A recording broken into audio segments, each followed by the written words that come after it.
Güzel ya. İşte o 1,5 yaşında.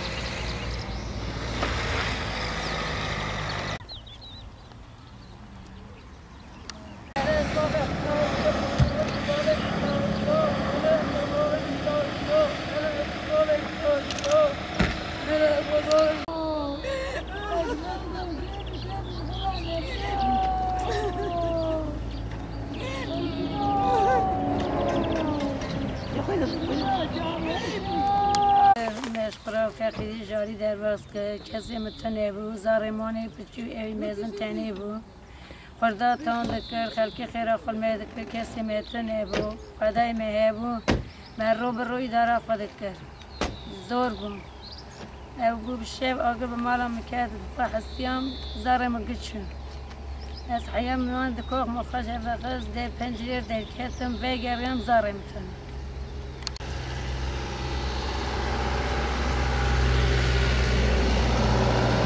که چهار زار خود کردن زار خود بینه ایمتونه آنی ایوه از دست دابه می زار خلکی جمعه یابانجی دیم 6,000 مکری برا اجازت مشغول سر مزل ما رونشتم دزارم کس امتونه خدای مهیه بی خدای کس تونه گرم شوید تا برداد نیرم بداد نیرم سی قیز سی لاوین داد سیام دربشم نا پچو گازی مکه متأسفة تنجري بني باش خنيري قاقر بو كشاق نيري قاقر بو متأسفة داري قاقر بو مديوار قشان نيبكر بو تنجري بكر حياة تردر كتم ملني قاقر بزارة كتبو 4,000 ما هيري شاوتي من نادي بو متأسفة بيتاني بيتاني دست مباها بيكشي خبر ده اشترى برجي رابين دو بيكشي اني حي بيكشيات حي امريكات قدن درد بجيا فنا او مدرس آوید هستی و وقتی تشتن داره نیگه درگوش یک دست میکنه مثلا نیگه کشان زارم منه شف سر مدرات بود شف رش بود وقتی مله نیره از وای خسته دم دست خطی دام نه خدی بود نه کس بود نه امود بود امودم ولیانا خدیه از تنه مام از عائله کی تنه مام کسی متن کسی مخدیه کسی ما باید چه من ند شو خلکی خیر خزاره من ندکر و خلاص زاره ما خلکی لی خرج دکر پری زاره ما خلکی دای رو بروش خریداره خورده لاو کیتیم بوج با ویدنی بوتان دکه متخوار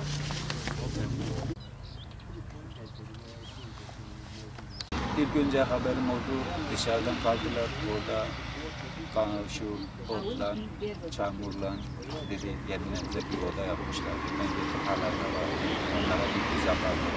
Allah için. O buzak da büyük oldu. Doğdular. O günlerin sütüyle çocuklarını besledi. Ama devamlı soracaktım.